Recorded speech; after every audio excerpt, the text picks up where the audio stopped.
Everyone, I am your गौरव भैया। यार अभी तक हम लोगों ने बहुत कुछ पढ़ा हुआ है ना। हमारी पूरी एफएसडी सीरीज आई होप आप लोगों ने देखी होगी। बट जिन लोगों ने फुल स्टैक डेवलपमेंट नहीं किया आज उनके लिए कुछ कुछ चीज़ें हैं, जिन लोगों ने कर भी लिया उनके लिए भी चीज़ें हैं। क्योंकि कहीं ना कहीं फुल स्टैक पढ़ने के साथ साथ आपको और भी चीज़ें पढ़नी पड़ेंगी। बट क्या क्या पढ़ना है उसके लिए मैंने आज कुछ डेटा प्रिपेयर किया है। उसके बाद हम लोग आज का अपना कोर्स शुरू करेंगे और ये रहने वाला जावा का एक कंप्लीट कोर जावा का कोर्स। ठीक है, तो जावा के अंदर ना वेरिएशंस हैं। तो मेरे पास एक कोर और जावा है, दूसरी बात डेवलपमेंट के लिए जावा है, तो that is a different thing. ठीक है, उसका मैं रोड मैप आपको दूंगा। बट इवेंचुअली ये जो फंडामेंटल आज मैं आपको पढ़ाने वाला हूँ, यानी कि इस जो पूरे लेक्चर में आप देखोगे वो फंडामेंटल आपको हेल्प कर रहे होंगे आगे की एडवांस चीजें समझने में, एक अच्छी सी जॉब लेने में, है ना। और ये कहीं ना कहीं क्यों मॉडर्न है, क्यों हमें जावा पढ़नी चाहिए, इन सबके आंसर मैं देने वाला हूँ आपको इस वीडियो के अंदर। बट उससे पहले मैं बिगिन करूं, मुझे जानना है आप लोगों से आप कितने एक्साइटेड हो, है ना। मुझे कमेंट में बताना है आपको लेक्चर कैसा लग रहा है, क्या मुझे किस टॉपिक पे और आपको लेक्चर्स चाहिए, है ना। बट उससे पहले मैं कुछ रिसर्च देने वाला हूं आपको। आज के टॉपिक रहेंगे जो आपको स्क्रीन पे दिखा रहा हूं कि यार मेरे पास एक ये रहेगा। एक सेकंड रुकना यार, बस ठीक है, सॉरी। मेरे पास एक तो ये है कि यार मुझे आज पढ़ना है कि प्रोग्रामिंग लैंग्वेजेस क्या होती हैं। जो लोग बिल्कुल न्यू है कोडिंग में उनके लिए ये बात रहेगी। दूसरा, ट्रांसलेटर्स क्या होते हैं। तो जो भी आज नए हैं पूरी तरीके से, जो जिंदगी में पहली बार कोडिंग पढ़ रहे हैं, उनको भी अगर वो ध्यान से सुनेंगे तो थोड़ा ज्यादा एफर्ट मानना पड़ेगा आपको as compare to other people, but समझ जाओगे आप। इतना डिफिकल्ट नहीं होने वाला है आसान। बट आपको क्या करना पड़ेगा यार, बैठना पड़ेगा कायदे से लेके लैपटॉप और पेन, और चीजें हो जानी है। सही है, सॉर्टेड। चलो तो यार आज हमारे पास ना मैंने कुछ कुछ रिसर्च की है। आप भी जाओ गूगल उठाओ या फिर परप्लेक्सिटी, सर्चिंग के लिए बहुत अच्छा टूल है। अब उसका यूज करो और वहां पे कुछ कुछ सर्च करो। मैं देख रहा था यार कि अभी जो फ्रेशर हायरिंग है, माना कि यार मेरे कॉलेज में मैं हूँ, कॉलेज से ग्रेजुएट होने वाला हूँ, कौन सी ज्यादा लैंग्वेजेस हैं जिनके यहाँ पे लोगों की हायरिंग की जा रही है। तो सबसे ज्यादा जो पॉपुलर लैंग्वेजेस थी जो आज के टाइम पे यूज हो रही है, वो उसमें पाइथन थी टॉप नंबर 1 पे। बट फील्ड कौन सा था? AI ML, data science, automation, ठीक है, वेब बैकएंड और स्क्रिप्टिंग। ये जो थे कुछ पार्टीशंस थे जहां पे आपका पाइथन बहुत यूज होता है जनरली। AI और ML की वजह से ये बहुत रैंक किया है। बात समझ आ रही है? कितनी जॉब्स हैं इसमें हम लोग बात करेंगे। उसके बाद जावा था, और ये हमेशा जावा आज से नहीं है। जावा को चले हुए बहुत लंबा टाइम हो गया है ना। तो जावा तब से अभी तक स्टेबल कर रही है। और उसके बाद इसका जो यूज केस है वो एंटरप्राइज लेवल एप्लीकेशंस में होता है, बड़ी से बड़ी कंपनियां यूज भी कर रही हैं इनको, है ना। एक अच्छा एग्जांपल माइक्रोसॉफ्ट का भी है और बाद बाकी ओरेकल का भी है ना। उसके बाद एंड्रॉइड डेवलपमेंट में जावा यूज होती है काफी हद तक, और बैकएंड सर्विसेज जो है बहुत स्ट्रॉन्ग अगर कुछ लिखना होता है जावा में ही लिखा जाता है। बाकी आपके सामने जावा से हम लोगों ने पी है जो कि हैवली पड़ी हुई है, जो कि वेब डेवलपमेंट या फ्रंट एंड या फुल स्टैक डेवलपमेंट के लिए यूज होती है, जो हम लोग ऑलरेडी कर चुके हैं, है ना। आप जाओ प्रीवियस वीडियो फाइंड करो, full stack development course by Gaurav sir और Gaurav Pandey, you will find it out. ठीक है, चलो बढ़िया। तो अब यार ना हम लोग मूव करते हैं अपने अगले टॉपिक पे कि यार इसमें ना, वो तो मैं समझ गया कि सर आपने बोला कि 2 से 3 बहुत इंपॉर्टेंट लैंग्वेजेस हैं जो पता होनी चाहिए अगर मेरे को जॉब लेनी है तो एज अ फ्रेशर। तो वो था कि यार या तो मेरे को पाइथन बहुत अच्छे से आ रही है, तो पाइथन से AI ML मेरे को आ रही है। बट जॉब्स कितनी होंगी? सिंपल सी बात है, जहां जॉब कम होंगी वहां कंपटीशन बहुत ज्यादा होगा। तो अब यहाँ पे फिर चांसेस बहुत कम होते हैं। जॉब्स कुछ ऐसे निकली 2025 में जो जॉब पोस्टिंग रही, ये अप्रोक्सीमेटेड नंबर्स हैं। यार मैंने ना थोड़ा AI से रिसर्च ही मारा, और कुछ किया है नहीं खास। बट क्या है, बट ये बहुत वैलिड डेटा है जिससे आपको पता चलेगा कि कितनी जॉब्स निकली थी 2025 में और किस किस डोमेन में क्या क्या जॉब्स थी। तो IT एंड सॉफ्टवेयर के जो डोमेन में था, यानी software engineer, full stack development, front end development, back end development, इन सारे में जो जॉब्स गई हैं, नंबर ऑफ जॉब्स रही हैं, वो लगभग 1.5 लाख से 1,70,000 जो है 170,000 के आसपास में रही हैं। और इनका जो एवरेज पैकेज था वो ये है। इसका रीजन क्यों है, ये इतना क्यों है यार? इनके बीच में ना जो मेजोरिटी नंबर है वो 60 to 70 के आसपास सर्विस बेस्ड कंपनी का है। जैसे TCS हो गया, विप्रो हो गया, इन्फोसिस हो गया। इन कंपनियों के हायरिंग्स में रहते हैं पैकेज लोअर, पैकेज यानी कि सैलरीज थोड़ी कम होती हैं इनिशियल स्टेज पे। धीरे धीरे वो सैलरी बहुत तेजी से ग्रो करती हैं कि आपने से 5 साल काम कर लिया ना, फिर अच्छा पैकेज होता है ना। एक ऑलमोस्ट एक गवर्नमेंट जॉब से अच्छा पैकेज होता है। तो कहीं ना कहीं वो एक अच्छा रास्ता बन जाता है फिर उसके बाद में, एक सर्टेन टाइम के बाद। बट एंट्री लेवल के लिए ठीक है एटलीस्ट, है ना, जहाँ पे आप रह रहे हो सिटी के हिसाब से। अगर एक स्टेबल इनकम है आपके हाथ में 4 से 6 लाख के बीच का, तो लगभग कहीं ना कहीं एज अ फ्रेशर सही कंसीडर की जाती है। बहुत बड़ी लेवल अप कर लोगे तो अपने आप बड़ा पैकेज फोड़ लोगे, वो आपके हाथ में है। उसके बाद बात करेंगे डेटा एनालिटिक्स या फिर AI ML की, तो उसकी भी जॉब्स में काफी ग्रोथ हुई है, जो कि है 45,000 to 50,000। बट आप देखोगे ये ऑलमोस्ट लेस देन है कितना, है ना। अब देखोगे ना यार, लगभग ये वाली जॉब है लगभग 2 से 3 गुना है, ज्यादा है ये, है ना। तो वो अभी आपको कंसीडर करना पड़ेगा। और अब देखोगे यार इसका बहुत बूम रहा है और यहाँ पर ये सैलरी पैकेज रहा। तो अब ये वाले लोग तो पाइथन वगैरह पे फोकस करेंगे, ये वाले लोग किस पे, जावास्क्रिप्ट या जावा पे फोकस करेंगे। अब अगर बात करेंगे ना तो बड़े पैकेजेस है एंटरप्राइज लेवल की, वहां पे जावा बहुत पूछते हैं, तो जावा इसलिए और बहुत इंपॉर्टेंट बन जाती है। बट ये था ओवरऑल। एक और समझते हैं कि स्टार्टअप्स ने या फिर डोमेन वाइज जो है स्टार्टअप्स में कितनी हायरिंग हुई है। यहाँ पे होता है पैकेज अच्छा, थोड़ी सैलरी ज्यादा मिलती है। तो यहाँ पे अगर देखोगे ना टेक्नोलॉजी और इंजीनियरिंग में जो टोटल हायरिंग हुई है स्टार्टअप्स के अंदर, वो 20,000 के आसपास में है ना। 20,000 प्लस से ज्यादा जो है हायरिंग हुई है स्टार्टअप्स, यानी कि जो छोटी लेवल की कंपनियां थी उन्होंने हायरिंग की है। और ये front end developer, back end developer है ना, तो इन सब के लिए हायरिंग होती है, सॉफ्टवेयर इंजीनियर, इन सब के लिए हायरिंग होती है। ये सब इस वाले फील्ड में जाते हैं। और यहाँ पे आपका डीएसए यानी डेटा स्ट्रक्चर्स एंड एल्गोरिदम, जहाँ पे भी अच्छी प्रोग्रामिंग लैंग्वेज पता होनी चाहिए, एग्जाम्पल के तौर पर जावा, तब आपका कहीं चांस है। उसके बाद ई कॉमर्स वगैरह में 8,000 के आसपास हायरिंग रही, बात होगी ये है। बट डेटा साइंस यानी डेटा एनालिटिक्स और एआई एमएल में 3,000 के आसपास में हायरिंग रही। कहीं ना कहीं नंबर पुअर है, बट ये ग्रोइंग चीज है, हो सकता है बहुत ग्रो कर जाए, बूम कर जाए। बट स्टार्टअप्स ने बहुत ज्यादा इंटरेस्ट नहीं दिखाया इन चीजों में। इसलिए मैं आज मैं आपसे बोलूंगा यार ना, अगर आपको एक बहुत मेजोरिटी पार्ट टारगेट करना है, अब एक बात समझ लो, कितना भी बोल ले कि एआई आ रहा है, एआई आ रहा है, मुझे एक बात बताओ यार, क्या एआई जब आ जाएगा, जैसे पहले क्या होता था, बैलगाड़ी से लोग खेत को जोतते थे, है ना, तो क्या ट्रैक्टर के आ जाने से खेत में जोतने के लिए इंसान नहीं लगे क्या? मुझे बताओ, पहले इंसान जो बैलगाड़ी से जोतता था वो ट्रैक्टर से जोतेगा, तो उसको ट्रैक्टर चलाना आना चाहिए, यानी कि आपको एआई चलाना आना चाहिए, काम तो वही रहेगा। तो वैसे सॉफ्टवेयर डेवलपमेंट बंद नहीं हो जाएगा, सॉफ्टवेयर डेवलपमेंट भी रहेगा, बट हो सकता है आपका काम फास्ट करने के लिए कुछ टूल्स का इस्तेमाल करोगे, जैसे लोग खेती में करने के लिए ट्रैक्टर का इस्तेमाल करते हैं। और ये जरूरी नहीं कि हर कोई इंसान ट्रैक्टर बनाना सीखे। पहले बैलगाड़ी बनाना तो लोग सीखते थे कि भाई मेरे बैल है, मैं उनको सिखाऊंगा, बड़ा करूंगा, फिर बैलगाड़ी चलाऊंगा उनके ऊपर, उनसे खेतों को, चीजों को चलाऊंगा, है ना, वो सीन था। बट ट्रैक्टर आने के बाद मुझे एक बात बताओ, क्या ऐसा थोड़ी था कि इंसान को ट्रैक्टर कैसे बनाना ये सीखना था? नहीं, उसने क्या कहा, ट्रैक्टर बनाने वाली कुछ सर्टेन कंपनियां होंगी, उनसे मैं ट्रैक्टर खरीद लूंगा, मेरा काम चलता रहेगा। होगा नहीं होगा। वैसे एआई एमएल आपको चलानी कैसे, उसके टूल्स को यूज करना आना चाहिए, है ना। हर किसी को एआई एमएल के मॉडल बनाना आना चाहिए, नेसेसरी नहीं है। बात समझ आ रही? क्योंकि अगर हर कोई अपना मॉडल बना के बैठा होगा तो यूज कौन करेगा भाई, है ना। तो वैसे वो नंबर बहुत कम रहेगा, क्योंकि मॉडल्स हमेशा कॉस्टली रहेंगे, उनमें कॉस्ट लगती है, एक्चुअल कॉस्ट लगती है। तो कहीं ना कहीं हमारी सॉफ्टवेयर इंडस्ट्री रहने वाली है, और वहां पे स्ट्रांग और अच्छे इंजीनियर्स की हमेशा जरूरत रहेगी। और वो कौन बनने वाला है, बताओ कौन बनने वाला है? आप बनने वाले हो, है ना, अगर कायदे से पढ़ोगे तो।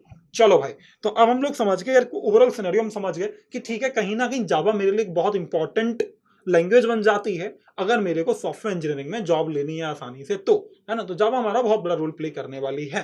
चलो, तो यार आज हम जावा के टॉपिक्स की बात करेंगे, और उससे पहले एक चीज और मैंने यहाँ पे लिखा के रखी हुई है कि सैलरीज कितनी देते हैं स्टार्टअप। जनरली जो है इंजीनियरिंग पोस्ट के लिए 3.5 to 6 लाख लिखी गई है। बट मैं आपको एक्चुअल नंबर बताऊं यार, मुझे भी बहुत लंबा टाइम हो गया है, तो यहाँ पे कहीं ना कहीं आप 4 to 5 और 6 7 के आसपास कंसीडर कर सकते हो, अच्छे केसेस में, जहाँ टैलेंट है बहुत अच्छा खासा है, आपको लगता है यार मेरे को ना कमाल की चीजें आती हैं। उस केस में आप क्या करोगे? उस केस में पॉसिबिलिटी है कि यार आपके पास में भाई 10 to 12 LPA के आसपास भी जो है एनुअल पैकेज लग जाएगा। समझ रहे हो?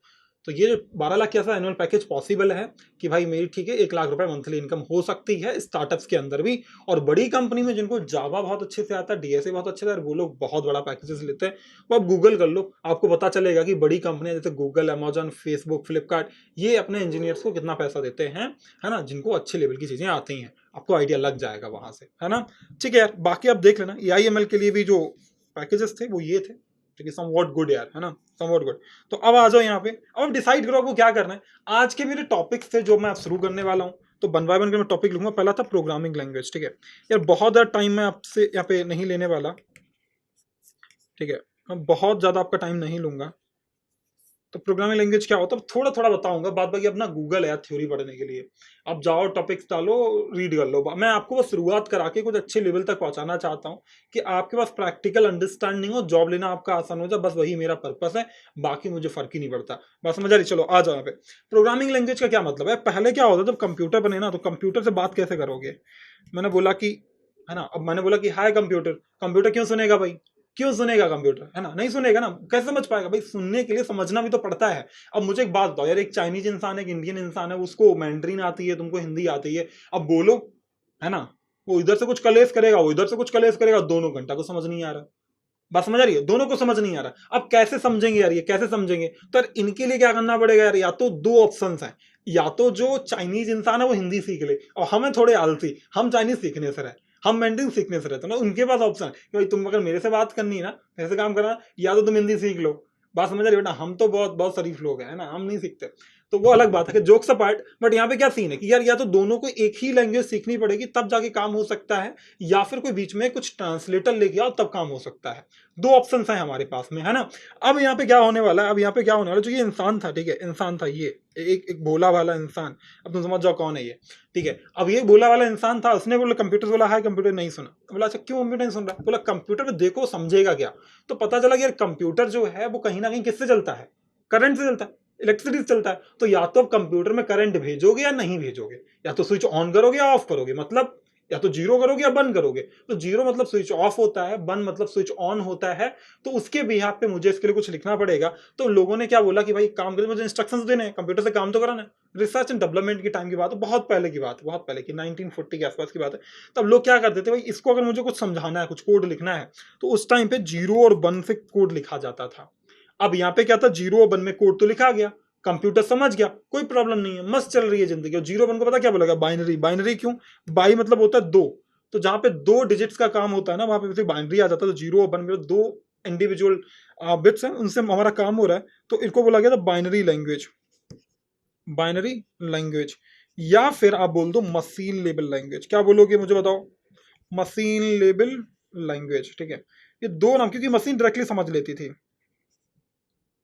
मशीन डायरेक्टली समझ लेती थी, तो इसे मशीन लेवल लैंग्वेज बोला गया, फिर बाइनरी लैंग्वेज बोला गया। तो लोग समझ गए, अच्छा ठीक है, अब मेरे को ना जीरो वन में मैं कोड लिखूंगा, जीरो वन में कुछ कुछ इंस्ट्रक्शंस लिखूंगा, कोड नहीं मैं बोलूंगा, अभी इंस्ट्रक्शन में बोलता हूँ कि मैंने जीरो वन में इंस्ट्रक्शन किया और ये समझ गया। मैं बोला zero one zero one zero one zero one zero one, computer समझ रहा है मस्त। तुम नहीं समझ रहे, फिर भी तुम सुन रहे थे, समझ लो, बट कंप्यूटर समझ रहा था, कंप्यूटर समझ रहा था। मैंने zero one zero one zero one बोला, कंप्यूटर समझ रहा है, मतलब लिख के कुछ इंस्ट्रक्शंस मैंने उसको दिए, बट समझ रहा है। बट प्रॉब्लम क्या हुई, एक दिन क्या हुआ, ये बड़ा सीधा जो इंसान था, इसने अपना कोड लिखा, ठीक है, ऐसे। इसके बाद एक कोड था, अब इस कोड में उसने बहुत zero one zero one zero one zero one one one zero one zero one zero one one, ये तो गाना बन गया, बट ठीक है कोई बात नहीं। तो ऐसे करके कुछ क्या हुआ, ऐसे करके कुछ क्या हुआ कि एक मेरे पास में उसने एक प्रोग्राम लिखा, बट सम मेरे इस प्रोग्राम में थी गलती, एक मिस्टेक थी जो नहीं पकड़ पा रहा था। वो बोला यार कहीं से तो मेरा जीरो गायब है, और मान लो ऐसे 10,000 बार उसने जीरो वन लिखा हुआ था, कैसे पता चलेगा कहाँ से जीरो गायब है, कहाँ से वन गायब है। उसको ही डिफिकल्टी, वो बोला कि यार ये समझना आसान नहीं, कुछ तो करना पड़ेगा। बोला एक काम करते हैं, इसमें थोड़े इंग्लिश के वर्ड डाल देते हैं, ठीक है। तो उनको बोला गया निमोनिक्स, ठीक है, क्या बोला गया, निमोनिक्स। तो निमोनिक्स ऐड कर दिया किसमें, बाइनरी में। तो निमोनिक्स प्लस बाइनरी जो मेरे पास लैंग्वेज थी, इसको ऐड करा के एक नई लैंग्वेज बनाएगी जिसका नाम दिया गया असेंबली लैंग्वेज। तो इससे क्या होता था, इससे क्या होता था, ऐसे ना कोड को समझ पाना थोड़ा आसान हो गया कि भाई जो भी आपने इंस्ट्रक्शन कंप्यूटर के लिए लिखे हुए हैं उनको समझना थोड़ा आसान होगा। क्यों, क्योंकि अब इंग्लिश के वर्ड आ गए। फॉर एग्जांपल जैसे मेरा एक काम था ना, मैं लिखा zero one one one zero, but मैंने यहाँ पे ऐड लिख दिया, तो इससे मेरे को समझ आता है, अच्छा ठीक है मेरे को एडिशन करना है, मेरे को एडिशन करना है, बस समझ आ रही है। तो इस इंग्लिश वर्ड से मेरा इस कोड को समझना आसान हो गया।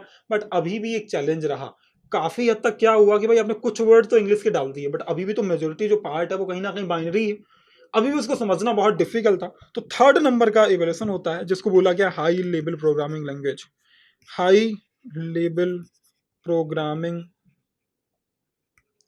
प्रोग्रामिंग लैंग्वेजेस, ठीक है। तो अब इनसे क्या हुआ यार, इनसे क्या हुआ, इनसे भी बात तो बनेगी कुछ ना कुछ। हाई लेवल जो प्रोग्रामिंग लैंग्वेजेस बनी वो थी इंग्लिश फॉर्मेट में, कि भाई ये थी इंग्लिश, मैंने इंग्लिश में कुछ लिखा हुआ है, मैंने लिखा कि ये हाई, ठीक है, मैंने कुछ कुछ सर्टेन बात लिखी हुई है, अब वो डायरेक्टली कंप्यूटर समझ पा रहा है। बट अब मुझे एक बात बताओ, आपने तो पहले बारे में यहाँ पे अब आए, आपने तो निमोनिक्स डाल दिए, इंग्लिश वर्ड डाल दिए, कंप्यूटर कैसे समझेगा, कंप्यूटर को समझाना पड़ेगा ना। तो यहाँ पे एक ट्रांसलेटर भी सुनने बोला, चाइनीज और हिंदी, एक अपना एक इंडियन है एक चाइनीज है, अगर उन दोनों लोगों को बात करनी है ना, तो भाई चाइनीज वालों को हिंदी सीखनी पड़ेगी, या तो ये ऑप्शन है या फिर एक ट्रांसलेटर लेके आओ। वो भी ढीठता हो, ये तो अच्छे इंसान है, ये तो वैसे ही हिंदी बोलेंगे। तो अब इन्होंने क्या किया, मतलब ट्रांसलेटर लेके आते हैं, मस्त ट्रांसलेटर रख लिया, अब बोले तुम बोलो इधर से, है ना। वो कुछ अपना बोल रहा है, हेंजू हेंजू, ये समझ गए हाय, समझ रहे हो। तो इन दोनों की मस्त हाय, पता नहीं हिंदी था इंग्लिश, ठीक है, बट ये बात कर रहे हैं आपस में, है ना, आपस में बात करो। तो मुझे क्या करना पड़ेगा, ट्रांसलेटर लगाना पड़ेगा, कि पहली सोल्यूशन काम नहीं की। चाइनीज ने जो हिंदी सीखी वो तो अलग लेवल थी, तो इन्होंने क्या काम किया, इन्होंने ट्रांसलेटर लगा दिया, बोले इस काम करेंगे भाई, मैं तो असेंबली में कोड लिखूंगा, बट ये जो असेंबली वाला कोड है, ये जो असेंबली वाला कोड है, ये कन्वर्ट कैसे होगा आपका जीरो वन में, तो उसके लिए मुझे एक ट्रांसलेटर चाहिए। वो ट्रांसलेटर निकल गया असेंबलर, ठीक है, क्या निकल गया, असेंबलर। तो यहाँ पे एक असेंबली लैंग्वेज है, असेंबली, और इस असेंबली को कन्वर्ट करने के लिए कौन लग गया? असेंबलर। तो असेंबलर एक ट्रांसलेटर था, ये क्या था? एक ट्रांसलेटर है, जिसका काम था कि भाई ये असेंबली जो लैंग्वेज है उसको मशीन लैंग्वेज में कन्वर्ट कर दो, तो 0101 में कन्वर्ट कर देगा। अब यहाँ से जो रिस्पॉन्स आएगा इसको वापस से असेंबली में कन्वर्ट कर देगा। तो ट्रांसलेटर क्या कर रहा है भाई, आप इधर से असेंबली बोलो, मैं इनको 01 समझाने वाला हूँ, आप 01 बोलो, मैं इनको असेंबली समझाने वाला हूँ। तो दोनों का काम थोड़ा सा आसान हो गया था। बट चैलेंज था वही, असेंबली में अभी भी बहुत काफी हद तक बाइनरी थी जिसको आसानी से लिख पाना या समझ पाना मुश्किल था। फिर आई मेरे पास में high level programming language, but उसको भी कैसे समझेगा आपका लैपटॉप? बात समझ आ रही है? अब ये प्योर चाइनीज बोल रहा है यार, ये प्योर हिंदी बोल रहा है, कैसे आपस में बात करेंगे? फिर से ट्रांसलेटर चाहिए। तो हाई लेवल लैंग्वेज के लिए भी एक ट्रांसलेटर आया, हाई लेवल लैंग्वेज, ठीक है। तो इसके लिए भी क्या एक ट्रांसलेटर है, दो ट्रांसलेटर बेसिकली है, एक तो है इंटरप्रेटर, एक है कंपाइलर, ठीक है। यहाँ पे क्या लगेगा? ट्रांसलेटर लगेगा, तो यहाँ पे इनको समझाएगा 01 के बाद में, ठीक है, बन, और यहाँ से जो भी कन्वर्जन होगा इनको समझाएगा हाई लेवल, नहीं इंग्लिश के वाले टर्म्स में। बट यहाँ पे दो ट्रांसलेटर है, एक तो है कंपाइलर। अब या तो आप कंपाइलर यूज कर लो या इंटरप्रेटर यूज कर लो, या तो कंपाइलर यूज करो या फिर आप इंटरप्रेटर यूज करो, इंटरप्रेटर, ठीक है। या तो कंपाइलर यूज करो या फिर आप इंटरप्रेटर यूज करो, दोनों में से एक यूज करोगे या फिर दोनों भी यूज कर सकते हो डिपेंडिंग ऑन द लैंग्वेज। जैसे जावा में दोनों यूज होते हैं, मैं दोनों का आपको डिफरेंसेस बताता हूँ। ये क्या करेगा, काम समझ आता है सबको? इंग्लिश को बाइनरी में भेजेगा, बाइनरी को इंग्लिश में भेजेगा, सिंपल। ओ ठीक है, समझ गया ना? तो ये प्रोसेस क्यों होने वाली है, अब हम लोग बात करेंगे। यहाँ पे ये बात तो समझ गया, बट डिफरेंस क्या है कंपाइलर में और इंटरप्रेटर में? डिफरेंसेस क्या है मुझे ये तो समझना ही पड़ेगा एनी हाउ। बात समझ आ रही? अब कंपाइलर साथ क्या होता है, मान लो कि मेरे पास में 1000 लाइन ऑफ कोड एक बात लिखा हुआ था, मुझे एक साथ पूरा ट्रांसलेट करना है, मैं कंपाइलर का यूज करूंगा, ठीक है। तो ये क्या करेगा, ट्रांसलेट कंप्लीट फाइल, ये कैसा करता है, कंप्लीट फाइल। और अगर कहीं भी एरर मिल गई तो उनको लास्ट में दिखाता है, list the errors at last, ठीक है, एकदम आखिरी में दिखाएगा। और ये क्या करेगा, लाइन बाय लाइन चलता है। इनके काम करने के तरीके में डिफरेंसेस हैं, तो जिसको जो तरीका आप समझ आता है और ये ना आपके हाथ में है नहीं कि आप कंपाइलर यूज करोगे या इंटरप्रेटर यूज करोगे। जो लैंग्वेज आप यूज करो उस लैंग्वेज में इनबिल्ट होगा, आपको उस लैंग्वेज के हिसाब से ही यूज करना पड़ेगा, आपको चॉइस नहीं है, ठीक है। तो जो लैंग्वेज उन्होंने डिसाइड की, उन्होंने डिसाइड कर लिया था कि आप चलाना है उनको, तो आपको टेंशन नहीं लेना है, आपको डिफरेंस याद रखना है बस। यहाँ पे आ जाओ, अगला इंटरप्रेटर क्या है मेरे पास में, ये क्या करेगा, है ना, translate line by line, translate and execute line by line, line by line.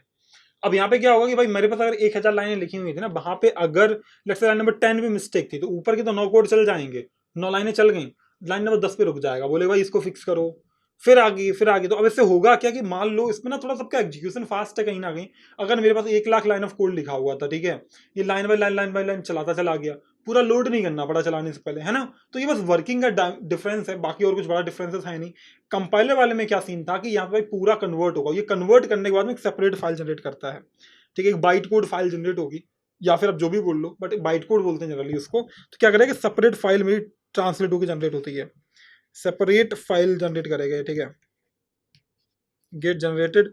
अब यहाँ से क्या होगा कि ये फाइल बाद में एग्जीक्यूट हो रही होगी, बट यहाँ पे ऐसा नहीं है, यहाँ पर ऐसा नहीं है। यहाँ पे क्या होगा, कोई फाइल जनरेट नहीं होती, ठीक है, no file will be generated.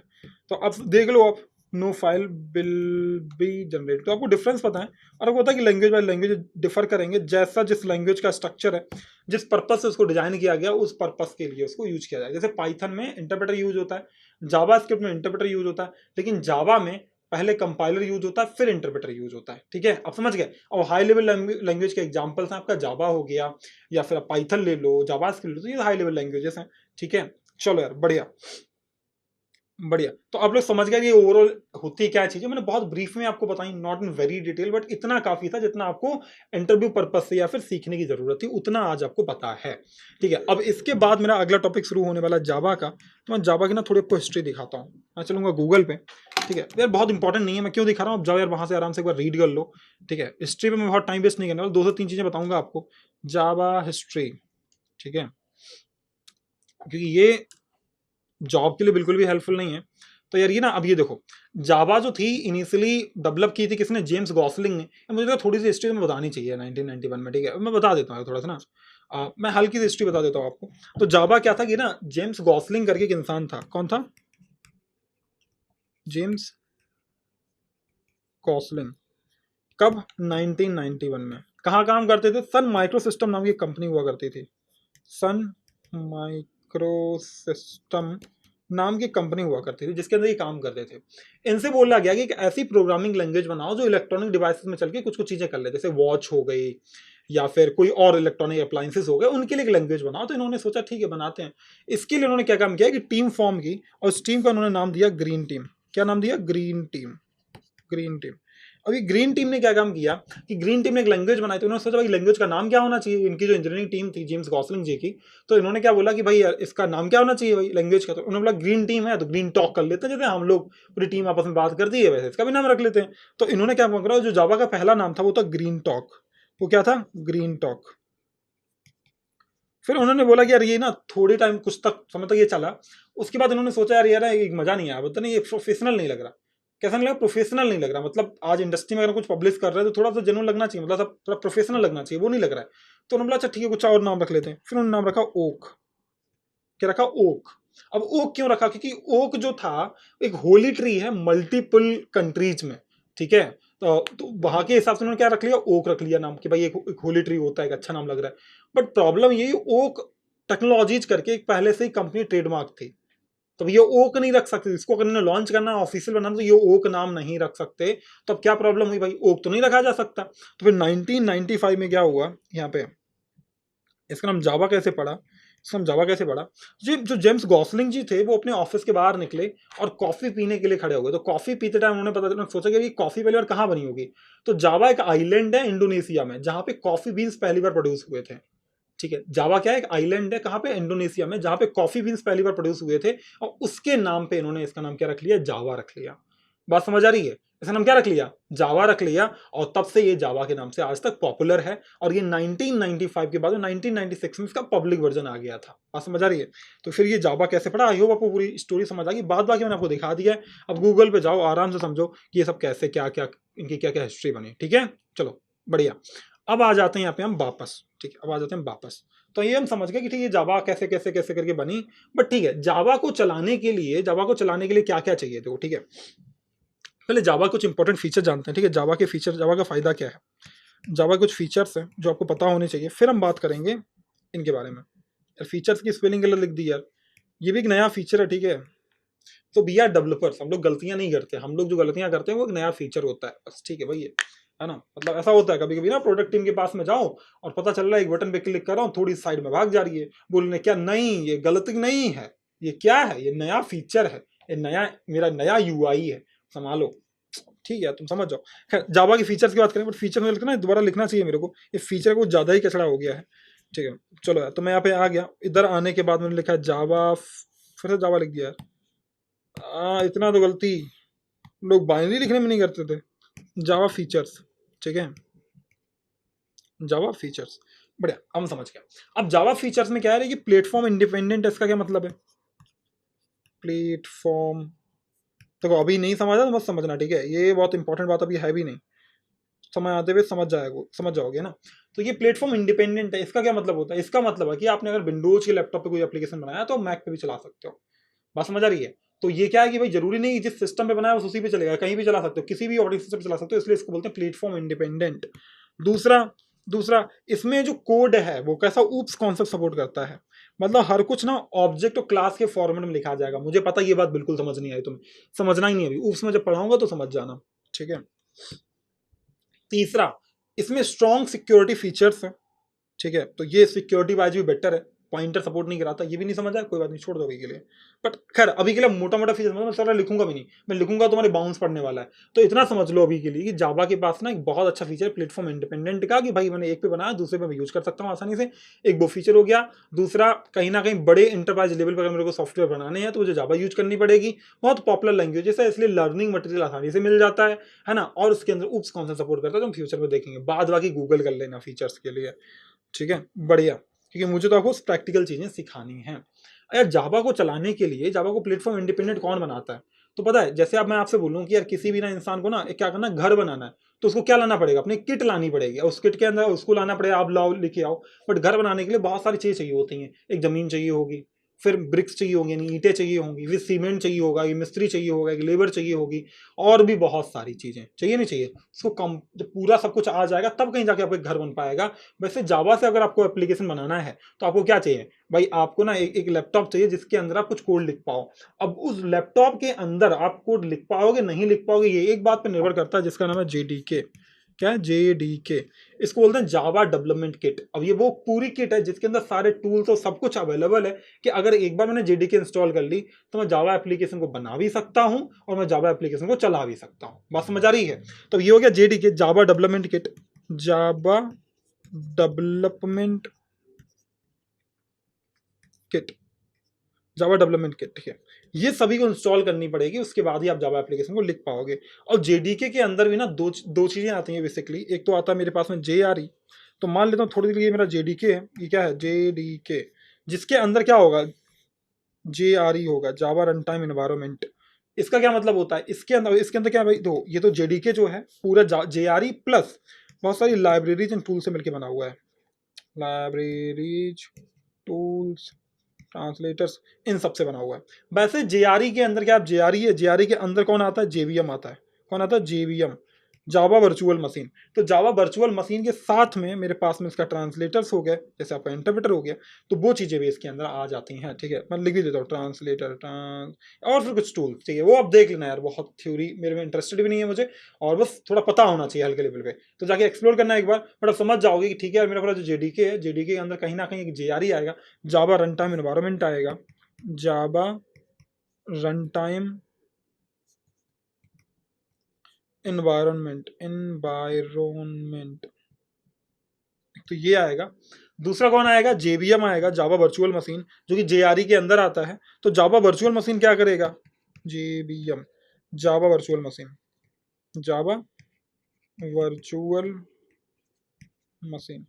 अब यार ये दो, JRE का काम क्या है, तो JDK का काम है कि भाई सब कुछ दे दो, जैसे आपका कंपाइलर हो गया और JRE हो गया, ठीक है, ये JDK ने दे दिया। अब JRE का क्या काम है भाई, आपका जो कोड आया हुआ है उसको रन कराने का काम मेरा है ना, उसको उसके अंदर जो सारे पैकेजेस हैं उन सब का काम मेरा है। तो अब ये JRE के एंड पे आ गया। अब JVM क्या करेगा कि भाई जो आपने बाइट कोड जनरेट किया है, एक होगा बाइट कोड, अभी बहुत दिमाग में लगाना, ठीक है, तो उसको जो रन करेगा वो JVM करेगा, जावा वर्चुअल मशीन करेगी। तो यार ये क्या, तीनों एक साथ काम कर रहे हैं, ठीक है, ये तीनों एक साथ काम, बहुत अच्छे समझ नहीं आएगी ये भी बात है, धीरे धीरे समझ आएगी। बट अभी इतना मैं समझ गया, मुझे जावा का काम कुछ करना तो मुझे JDK चाहिए।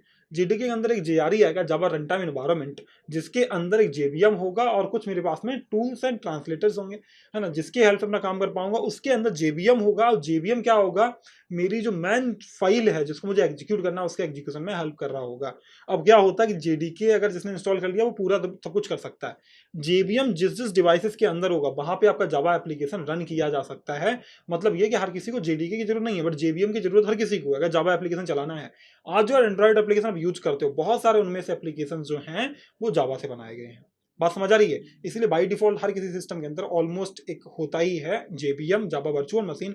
इससे आसानी से आपका क्या होता है, कोड एक डिवाइस पे लिखा जाता है, मल्टीपल डिवाइसेस पे चलाया जा सकता है। चलो यार, तो ये हम लोग समझ गए कि JDK, JRE और JVM क्या होता है। ये सारी बातें हमें आसानी से समझ आ गई। इनके बाद में मेरा एक अगला टॉपिक है कि भाई मुझे क्या करना है, जावा का सेटअप करना है और एक हल्का सा उसका कोड स्ट्रक्चर समझना है।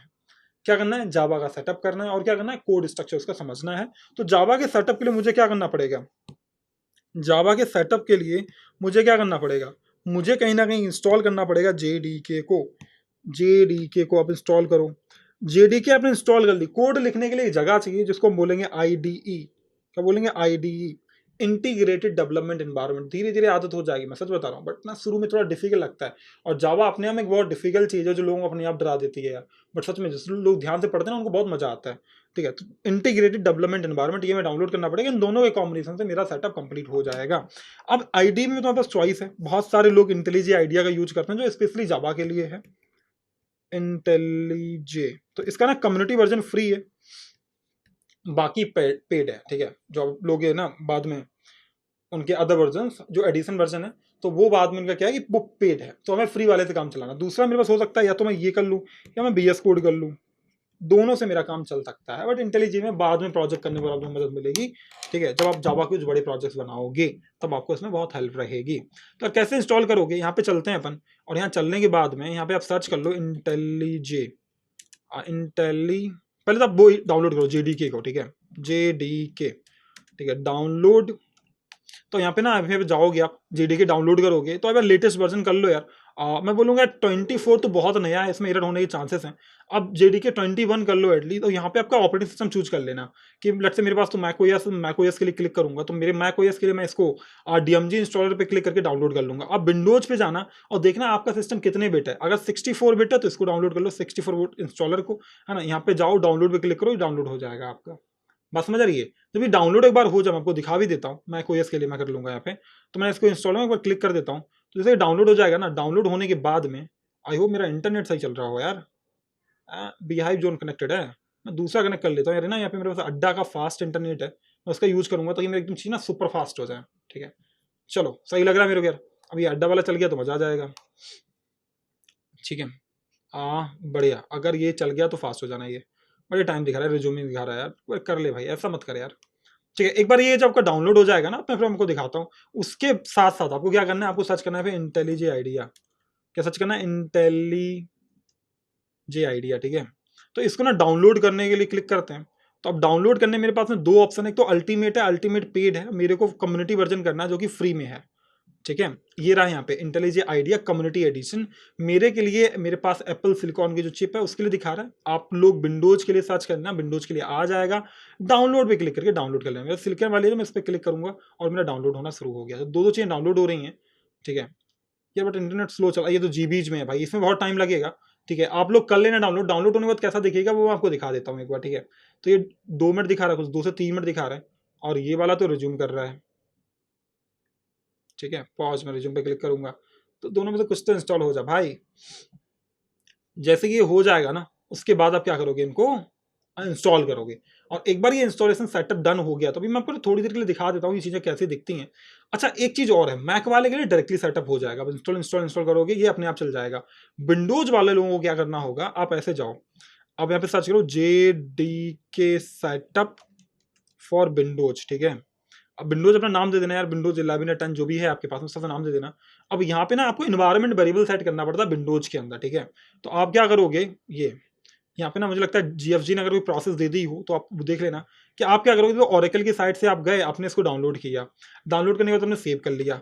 सेव करने के बाद में जब ये आपका ऐसा हो गया, ठीक है, उसके बाद आपने क्या किया, जब एक बार आपने JDK कर ली है, फिर आप क्या करोगे, अरे भाई ये क्या करो, मजा मत करो यार। अच्छा ये एग्रीमेंट इंस्टॉल, ये इंस्टॉल करने की प्रोसेस दिखा रहा है, एक बार इंस्टॉल हो गया, फिर जब ये इंस्टॉल हो जाए फिर आप क्या करोगे, सेटअप करोगे एनवायरमेंट वेरिएबल्स को।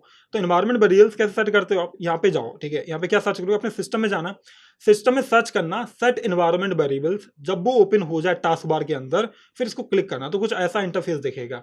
फिर इसके अंदर जाना, एनवायरमेंट वेरिएबल्स पे क्लिक करना, इस पे क्लिक करोगे तो आपके पास ये विंडो खुल के आ जाएगी, ऐसी कुछ विंडो, ठीक है। यहाँ पे क्या है, यहाँ पे आप देखना कि भाई ऐसा कुछ मेरा विंडो जब खुल के आ रहा है, एडवांस एनवायरमेंट वेरिएबल्स पे क्लिक करोगे तो ऐसा कुछ इंटरफेस खुल के आएगा। और यहाँ पे आपको मिलेगा एक पाथ, क्या मिलेगा, एक पाथ, जहाँ पे आपको इसको जावा वाले को पेस्ट कर देना है, ठीक है, पाथ वाले में डाल देना है। उसके बाद जब ये हो गया, पाथ आपने सेटअप कर दिया और यहाँ पर भी आपने पाथ डाल दिया अपने एनवायरमेंट वेरिएबल्स में, तो यहाँ पे देख लो समझ जाओगे, ठीक है। ओके ओके खत्म करके खत्म करना, ये सेव हो गया, ठीक है। तो आपने कहा राइट क्लिक करना, ऐड वेरिएबल आएगा तो पाथ में लिखना जावा होम, और जावा होम लिखने के बाद में जहां पर भी आपकी JDK इंस्टॉल्ड है वो पेस्ट कर देना और ओके कर लेना। ये डॉक्यूमेंट रेफर कर लेना, मैं बता रहा हूँ ना, ये बात तो समझ आएगी नहीं तुम्हें, बट ये डॉक्यूमेंट रेफर कर लोगे तो कर लोगे धीरे से, ठीक है। वरना कोई भी एक वीडियो कहीं से भी जाकर देख लेना कि जावा का मेरे विंडोज में कैसे सेटअप होता है, वरना आई होप बहुत डिफिकल्ट नहीं होगा। आपने JDK इंस्टॉल कर ली, इंस्टॉल करने के बाद आप क्या करोगे, एनवायरमेंट वेरिएबल सेट करोगे। उसके लिए जाओगे, सर्च करोगे सेट एनवायरमेंट वेरिएबल्स, वहां पे जाने के बाद edit environment variables, right click करके पाथ ऐड करके जहां पर आपका JDK इंस्टॉल होगा वो वाला पेस्ट करके अप्लाई कर देना, खत्म बात, ठीक है। इतनी प्रोसेस है, वरना ये यहाँ पे बहुत सारे डॉक्यूमेंट्स हैं, जाके एक बार देख लेना, ठीक है। बढ़िया बढ़िया, तो मुझे लग रहा है कहीं ना कहीं ये सॉर्टेड हो गया, ठीक है। एक बार ये इंस्टॉल हो जाए तो ये डन हो गया मेरा। तो ये इंस्टॉल कैसे करेंगे, मैं मैक वालों के लिए दिखा देता हूँ, मेरे पास ये है, विंडोज है नहीं। तो आप ऐसे क्या करोगे, इसको ऐसे यहाँ पे ये एंटर कर दो, एक कम्युनिटी एडिशन है, तो ऐसे आपने ये जैसे ड्रैग किया ना तो ये इंस्टॉल हो गया, ये देखो ये हो रहा है इंस्टॉल, ठीक है। तो ये हो गया। अब मैं यहाँ पे सर्च करूंगा मेरा इंटेलीजे आइडिया कम्युनिटी एडिशन, मेरे पास में ना बेसिकली प्रो वाला भी है, बट मैं आपके लिए कम्युनिटी एडिशन फ्री है इसलिए वो दिखा रहा हूँ, ठीक है। तो हालांकि ये मेरे पास इंटेलिजो आइडिया जो है ये मेरा प्रो वाला है, बट ये मेरा कम्युनिटी एडिशन है। मैं इस पर क्लिक करूंगा और अपना कम्युनिटी एडिशन कुछ ऐसे खुलेगा। मेरे में जेडीके पहले से इंस्टॉल्ड है, ठीक है। अगर आपके में नहीं है तो आपको करनी पड़ेगी। तो आप ओपन पे मैंने क्लिक कर दिया, अब ये ओपन कर देगा मेरा। यहाँ पे आपको क्या करना है, आई कन्फर्म और कंटिन्यू पे क्लिक करना है, ठीक है। अलाउ कर देना, जो परमिशन मांगे उन सबको अलाउ कर देना है। और मुझे जो परमिशन चाहिए वो अपने बीएस कोड कहीं से भी ले लो, वरना आप बाय डिफॉल्ट इंपोर्ट छोड़ दो। मैं इंपोर्ट कर दूंगा सेटिंग्स को, तो यहाँ पे सेटिंग्स मेरी बीएस कोड से आ रही हैं। आप लोगों ने VS code I hope full stack development series में डाउनलोड किया होगा, या फिर आपने अभी तक अगर बीएस कोड नहीं यूज किया है तो आप नॉर्मली इसको स्किप कर देना और बाद में मैनुअल सेटअप्स कर लेना, ठीक है। चलो, तो यहाँ से मेरे पास जो भी सेटिंग्स थी मेरी आ रही है बीएस कोड से, क्योंकि मेरे बीएस कोड था, आपके में नहीं था तो कोई बात नहीं यार। ये कुछ ऐसा इंटरफेस खुलेगा आपके सामने, ऐसा कुछ इंटरफेस खुलेगा।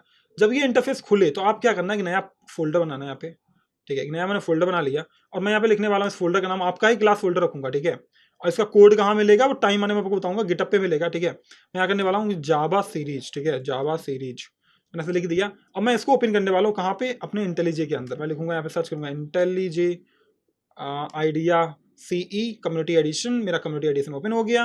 मैं यहाँ पे क्लिक करूंगा ओपन पे। मैंने ओपन पे क्लिक किया तो यहाँ पे मुझे क्या मिलेगा, मैंने डेस्कटॉप पे मैं जाऊंगा और डेस्कटॉप पे जाने के बाद मैंने जावा सीरीज का एक फोल्डर बनाया, मैं इसको ओपन कर लूंगा। अब ये फोल्डर क्यों है, ठीक है, ट्रस्ट प्रोजेक्ट मैंने कर लिया। तो अब ये मेरा फोल्डर खुल गया। अब यहाँ से क्या हो पाएगा, यहाँ से बेसिकली क्या हो पाएगा कि मेरा फोल्डर हो गया, मेरी सारी फाइल्स इसके अंदर आ सकती हैं। अब यहाँ पे क्लिक कर लो। अब मैंने यहाँ पे कर लेना प्रोजेक्ट फाइल, तो प्रोजेक्ट है प्रोजेक्ट फाइल्स। तो प्रोजेक्ट फाइल करोगे ना तो आपका जो एक्चुअल कोड है वो वहाँ पे दिखना शुरू हो जाएगा, ठीक है। अब मुझे क्या बनानी है, मुझे बनानी एक नई फाइल यहाँ पे। तो मुझे एक नई फाइल बनानी है, मैं यहाँ पे नई फाइल बनाऊंगा जावा सीरीज के अंदर। तो इस पर क्लिक करूंगा यार, ठीक है। ये मैंने क्लिक किया हुआ इस पर, और यहाँ पे क्लिक करने के बाद इसको हटा दो, इसमें नहीं लिखना है कुछ भी, ठीक है। आइटम कुछ नहीं लिखना है। यहाँ पे आ जाओ, यहाँ पे राइट क्लिक करना, जावा फाइल बनाने के लिए यहाँ पे एक यार ऑप्शन मिलेगा तुम्हें जावा फाइल का, अगर मिल रहा है तो, ठीक है। तो मैं यार यहाँ पे एक फाइल लिख लेता हूँ, ठीक है। मैंने यहाँ पे लिख दिया फाइल का नाम, let's say hello.java। I hope ये प्रॉपर्ली बना देंगे। तो अगर आप देखोगे ना तो ये hello.java करके मेरी फाइल बन गई, बट गई कहाँ, फाइल तो बन गई बट गई कहाँ यार, ये प्रॉब्लम है यार, ये तो एक प्रॉब्लम हो गई। मुझे लगता है यहाँ पे मुझे राइट क्लिक करके बना लेना चाहिए। तो मैं पे ऐड न्यू करूंगा, न्यू में आएगा मेरा फाइल, है ना। वहाँ से मेरी बात तो नहीं बनी, क्योंकि मैंने इंटेलिजेंट में यूज़ नहीं करता, मैं बीएस कोड यूज़ करता हूँ, तो उसी की मुझे हैबिट है। बट ठीक है, फाइल भी यहाँ पर मिलेगी तो ऐसे ही। तो मैंने यहाँ पे लेट से किया है hello.java। आई होप ये बन चुकी हो। अच्छा, ऑलरेडी है, एग्जिस्ट करती है, और मुझे नहीं लगता कि ये नॉर्मली यहाँ पे आ रही है। बट देखते हैं यार अपने फोल्डर में दिख रही है क्या ये जावा सी वाला। मैं फोल्डर ओपन करता हूँ, हाँ यहाँ पे hello.java बन चुकी थी। हालांकि सही दिख रहा था, मैंने बस उसको सीरियस लिया नहीं, वो अलग बात है, ठीक है। मैं प्रोजेक्ट फाइल दिखाऊंगा, और प्रोजेक्ट फाइल्स के अंदर मेरी फाइल कहाँ चली गई, मेरी फाइल कहाँ चली गई वो मुझे देखनी है, ठीक है। तो यार ये प्लस नहीं करना मेरे को, ऑप्शन दिखा दो भाई, मेरी फाइल्स मेरे को दिखा दो। व्यू मोड डॉक पिंड हो गया, फ्लोट हो गया, रिसाइज तो नहीं चाहिए भाई, मेरी फाइल दिखा दो बस मुझे। मैं वापस से ओपन करता हूँ, आई होप वहाँ से मुझे दिख जाए। ओपन फाइल्स, तो सो ऑल प्रोजेक्ट फाइल्स, यहाँ पे जावा सीरीज के अंदर मेरे पास मेरी फाइल ये रही hello.java, हाँ मिल गई। तो मैंने प्रोजेक्ट में किया, मैंने इस वाले पे क्लिक किया, मेरी ये फाइल यहाँ पे दिख गई मुझे, ठीक है। ऐसे यहाँ पे फाइल मिलती है। हालांकि जो आप काम करते हो अपने बीएस कोड में तो वही आप यहाँ पे करोगे। यहाँ पे याद रखना, जो अभी ना आपको क्लास वाली सारी बातें समझ नहीं आएंगी। अभी इतना समझ लो कि अगर मैंने इस लेक्चर में नहीं समझ आएगा, मैंने क्लास लिखा हुआ है, जो फाइल का नाम, वो फाइल का नाम देना है हेलो, ठीक है। मेरी फाइल नाम क्या था, हेलो। फिर यहाँ पे लिखना है पब्लिक स्टैटिक वॉइड मैन, ठीक है। इससे क्या आ जाएगा, ये public static void main string, फिर उसके बाद में ये साइन, फिर ARGS। ये आप मान लो अभी के लिए टेम्पलेट है, अभी के लिए क्या है, टेम्पलेट है। मतलब मेरे को कोड नहीं समझ आया, ये मैं मान के चल रहा हूँ। मुझे कोड अभी समझना भी नहीं है, मैं ये भी मान के चल रहा हूँ। बट मुझे एक बात समझनी है कि ये भाई एक मेरे पास क्या है कि फाइल है, ये मेरी बेसिक स्ट्रक्चर है, और इसके अंदर अगर मैंने लिखा हुआ है system.out.println, ठीक है। तो अगर मैंने यहाँ पे कुछ लिखा हुआ है तो वो मेरा प्रिंट हो जाएगा, इतना आपको याद रखना है, हेलो वर्ल्ड। बट बेसिकली मैं क्या, अगर ये आपको चल गया ना, आपको आइडिया लगेगा कि मेरा जावा का सेटअप हो गया, और मैं जावा आज मैंने आपको पढ़ाई नहीं है, ठीक है। तो वो मानना भी नहीं कि आपने जावा पढ़ी है। दो तरीके हैं इसको चलाने के, ठीक है। एक तो इस पे रन फाइल पे क्लिक कर दो तो ये रन हो जानी है, ठीक है। करेंट फाइल रन कर दो भाई, इसकी ना सेटिंग्स है नहीं, ठीक है। ये ना एक प्रॉब्लम है, ये सेटिंग्स है नहीं, मेरे को ना सेटिंग करनी पड़ेगी। बट कोई नहीं, अभी मैं टर्मिनल पे चलता हूँ, और टर्मिनल में चलने के बाद आप यहाँ पे देखो जावा सी का मतलब है जावा कंपाइलर। थोड़ा सा जूम कर देता हूँ, मुझे लगता है थोड़ा मुझे जूम कर देना चाहिए। ये तो हो गया, बट इसको थोड़ा जूम करते हैं, ठीक है।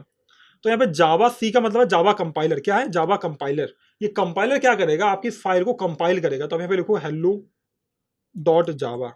तो यहाँ से क्या होगा कि आपकी जावा फाइल कंपाइल हो गया। मैंने आपसे बोला था ये जब होता है ना तो इससे एक अलग फाइल जनरेट होती है, जो कि यार ये हमें दिखाएंगे नहीं, ठीक है। यहाँ पे लेकिन आप देखो ये हेलो क्लास फाइल बन गई। ये कैसे बन गई? क्लास फाइल बन गई। ये देखो क्लास फाइल लिखी हुई है।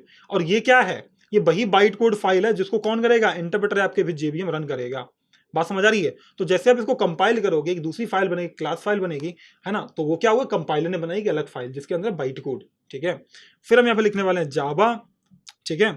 ये क्या है? आपका इंटरप्रेटर है। जावा के अंदर दो कंपाइलर लगते हैं, एक तो लगेगा कंपाइलर, एक लगेगा इंटरप्रेटर। तो मैंने यहाँ पे लगना जावा और फाइल का नाम जो भी था हेलो, इतना करके एंटर हिट कर दो तो आपका आ गया हेलो वर्ल्ड। मतलब जो भी आपने यहाँ पे लिखा हुआ है वो रन कर गया। बाकी हम लोग इसकी सेटिंग्स और बाकी चीजें हम लोग बाद में आराम से करेंगे, कॉन्फ़िगरेशंस को ऐड करके, है ना। टाइम आने पे हम लोग इसको आराम से कर लेंगे। बट अभी हमें समझ आया कि ठीक है, अगर मेरे को इंटेलिजेंट आइडिया यूज करना है तो मैं ऐसे यूज करूंगा, ठीक है। बढ़िया, सॉर्टेड। चलो यार, ठीक है। आई होप मेरा जेडीके भी इंस्टॉल तो हो गया होगा, ठीक है। डाउनलोड पे देखो यार, जेडीके फंस गया यार, इसको हटाओ, दोबारा करते हैं। जावा डाउनलोड्स पे चलो, इंस्टॉलर पे क्लिक करो, अब फास्ट हो जाना है। देखो पहला वाला ऐसे फंस गया था बीच में ना, इंटरनेट बीच में बंद कर दिया ना, इसलिए फंस गया। तो वो दो चीजें डाउनलोड कर लेनी है। आज मत ये एक्सपेक्ट करके चलना कि जावा कोड आपको समझ आया। मैंने जावा पढ़ाई बिल्कुल नहीं पढ़ाई भाई। मैंने बस इतना बोला कि यार आपको एक आईडी डाउनलोड करनी है, एक जावा फाइल ये जेडीके डाउनलोड करनी है और उसका सेटअप कर लेना है, ठीक है। वो आप कर लेना। इसके बाद अगले लेक्चर से हम लोग जावा को समझना शुरू करेंगे, ठीक है। चलो, तो ये मेरा कुछ ऐसे हो गया, ये हो रहा है, हो जाने दो भाई इसको भी, ठीक है। तो ये मैं इस पर क्लिक करूंगा तो ये मेरा यहाँ पे दिखा देगा जेडीके। मैं इस पर क्लिक करूंगा तो ये इंस्टॉल करने की बात करेगा। मैं कंटिन्यू करूंगा, मैंने कंटिन्यू करना है, मेरे को इंस्टॉल पे क्लिक करना है। पासवर्ड मांग रहा है मेरे लैपटॉप का यार, है ना। मैं पासवर्ड डाल देता हूँ, ठीक है। मैंने पासवर्ड डाल दिया। ये मैक की प्रोसेस है, हालांकि विंडोज में भी आपको जहां जहां एक्सेप्ट दिखाई पड़े वहां करते चले जाना बस। तो ये ठीक है, ये मेरा सक्सीड हो गया है, ठीक है। मूव टू ट्रैश मैंने कर दिया। बेसिकली क्या करता है, मैक जो भी इंस्टॉल हो गया ना उसको डिलीट करवाने की बात करता है, तो वो डिलीट हो गया मेरा। और ये मेरा जावा सीरीज वाला फोल्डर भी बन गया। अभी के लिए मैंने आज आपको बहुत कुछ नहीं पढ़ाया। मैंने बताया प्रोग्रामिंग लैंग्वेजेस क्या होती हैं, ट्रांसलेटर्स क्या होते हैं, है ना। जावा क्यों आपको पढ़नी चाहिए और जावा पढ़ने के लिए आपको क्या क्या चीज़ों की जरूरत है ना। तो आपने क्या काम किया, आपने दो चीज़ें आई होप डाउनलोड कर ली हैं। एक तो आईडी होगी, चाहे वो बीएस कोड हो आपका या फिर आपका इंटेलिजेंट आइडिया हो। मेरे को भी बहुत हैबिट बीएस कोड के साथ ही है। मैंने अपना डेवलपमेंट में बहुत सारी चीज़ें बीएस कोड के साथ ही की हुई हैं। बट जावा के लिए स्पेशली लोग इंटेलिजेंट को प्रेफर करते हैं, इसलिए मैं बोल रहा हूँ कि चलो इंटेलिजेंट यूज कर लेते हैं, ठीक है। क्योंकि बड़े प्रोजेक्ट बनाओगे आप जावा के तो वो इंटेलिजेंट पे ही बनेंगे आसानी से, है ना। वो बहुत सपोर्ट करता है इंटेलिजेंट, स्पेशली इसलिए डिजाइन है जेट ब्रेन्स के द्वारा, ठीक है। तो जो मैं समझ आएगा टाइम के साथ में, ठीक है। बट आज जावा का पता है ऑनर कौन है? ओरेकल ने एक्वायर किया हुआ है जावा को। तो जावा आज ओरेकल के अंडर काम करती है। चलो, उम्मीद करता हूँ यार आज की बातें आपको समझ आई, है ना। हल्का फुल्का समझ आई। ये कोड बिल्कुल मत समझना भाई, इसमें एकदम जान मत लगाना, बिल्कुल नहीं समझना आज, ठीक है। ये समझेंगे अगले लेक्चर में कि भाई ये कैसे काम कर रहा है। तो उम्मीद करता हूँ आज आपको मजा आया, आपने चीजें समझी। मिलता हूँ आपसे अगले लेक्चर में, तब तक ख्याल रखना। बट ये सेटअप जरूर कर लेना और मुझे कमेंट में बताओ ये सीरीज को लेकर आप एक्साइटेड हो या नहीं हो, है ना। चीजें आते आते समय के साथ एकदम मक्खन बहुत आसान हो जानी है आपके लिए, इतना मैं आपसे बोल सकता हूँ। Bye bye to all.